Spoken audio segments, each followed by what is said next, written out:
Isan'ny komuna mivela amin'ny fambolena tongolo gasy ny ao fiaferana anatin'ny distrika n'Antananarivo avaradrano.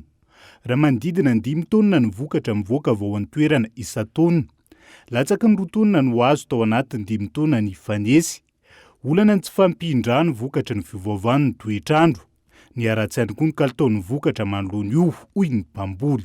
Le vokatra miakatra ohatran'le tamin'le taloha le tsara ny andro reny. Rehefa ratsy ny andro dia mihena le vokatra miakatra. Raha hoe tena ratsy dia ohatr' izao. Ratsy izy ohatrany hoe misy aretina zany izao. Amin'le resaka tany. Ohatran'ny izao ohatra hoe ohatran'ity party eto ity izao. Izao ohatran'ny hoe tambavony hoe simba amin'le resaka tany. Fa izy aloha mandany rano ihany izy.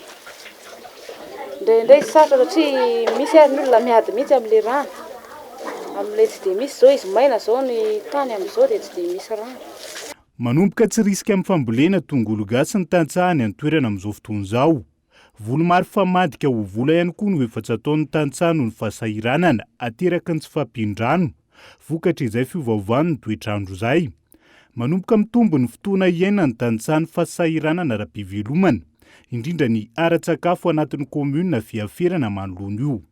10 taona zany ny tena hoe ny ainako teto nahitako an'izay zavatra hoe mimena ary farany atahorako tsy hisy mihitsy azy satria misy fotoana ianao rehefa mitady tongolo gasy amin'ny olona hoe misy tongolo gasy ve dia fe tsy manana izay tsy namboly izay tamin'ity io nefa navadika vola hividianana vary ho an'ny olona aty satria ny tanimbary tsy dia manana firy izy raha ohatra ka hoe manomboka volana OCTOBRE eo izy izay vao miaina ny maitsoahitra.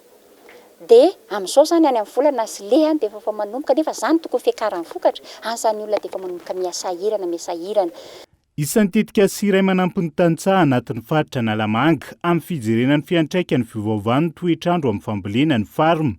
Isan'ny nojeren'izy ireo manokana ny fambolena tongolo gasy ho an'ny komuna fiaferana. Ankoatra ny fizarana ny teknika mpambolena mifanaraka amin'ny fiovaovan'ny toetrandro amin'izao fotoana izao. Isan'ny antsoina toy ny tetikasa ny fijerenan'ny foto-drafitr'asa mahakasika ny famatsiana sy ny fanondrahana ny tany mpambolena.